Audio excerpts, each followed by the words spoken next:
Hello guys, good morning, good morning. Ayun, naglalakad tayo papuntang Project 8. So, nagsushortcut ako dito yan ng daanan. Yan guys. So, ayun, para exercise na rin papuntang trabaho. So, hindi siya mas masarap maglakad. Hindi mainit. Time check. Uh, 6:45. Pagdating doon sa dulo, sasakay na tayo ng jeep.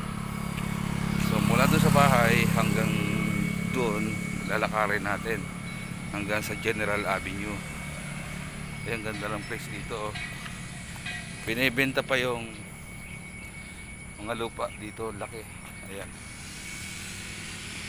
Dito gagawa na Block 5. Gagawa na yan ng building. Ayan. So tingnan niyo. Tingnan niyo yung kabuuan, no? Ayan. Ganda ng lugar dito. Malapit sa lahat. Dito lang yan sa Quezon City.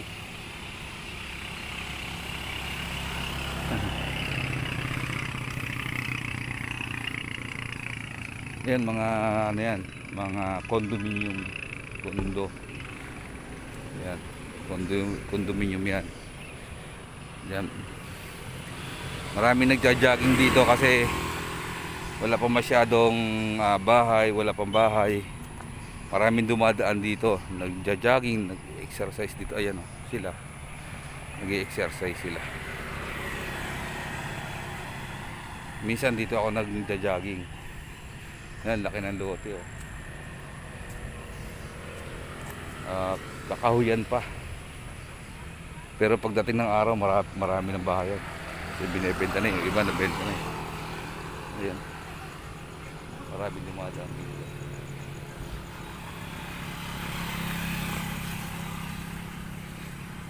Ayan guys. Yun lang. Paki-subscribe and follows na lang.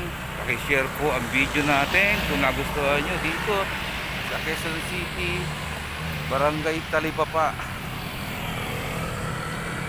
Napakaganda ng lugar dito. Marami pang puno. Bandang mga ilang taon lang siguro, ubos na yung mga puno na yan. Sisibakin na ng mga yung developer. Ayun. Sarap magtambay dito pag hapon, maga, gano'n. Ganitong oras, wala pang araw. Yan, para ako nasa bukid, no? Sarap.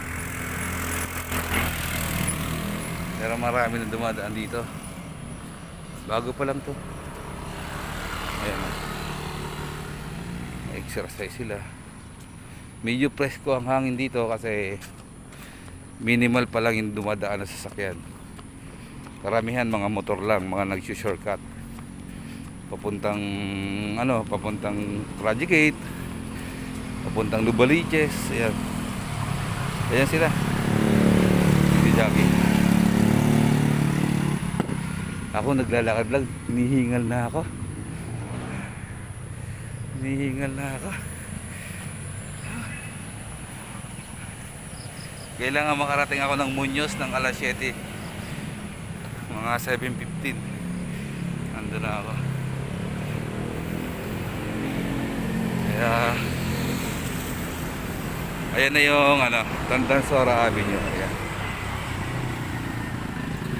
Tandansora Avenue yan.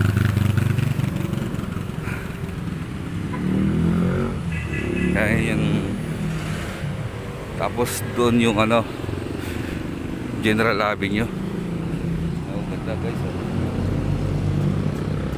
Lagi akong dumadaan dito pagpapunta ako ng Muñoz Project 8. Shortcut to eh, mabilis dito. Lalakarin mo lang, tatawid ka lang dito ng ayan, ng Walter Mart. dito ko na sa Tandasora Avenue. Tipid sa pamasahe. Kung lalakarin ko mula dito sa bahay, mga 15 minutes o 10 to 15 minutes. Yun dire-diretso lakad. Ayan, dito na tayo sa tulay. Tandasora Avenue na to. Ito papuntang Mindanao. Ayun pabalik. Papuntang ayan, sa harap, sa likod ko. Papuntang Sangandaan, Quirino Highway. Yo guys, hanggang dito na lang. Paki-share and like po. Thank you very much. God bless. Good morning, good morning. Magandang buhay sa inyo lahat.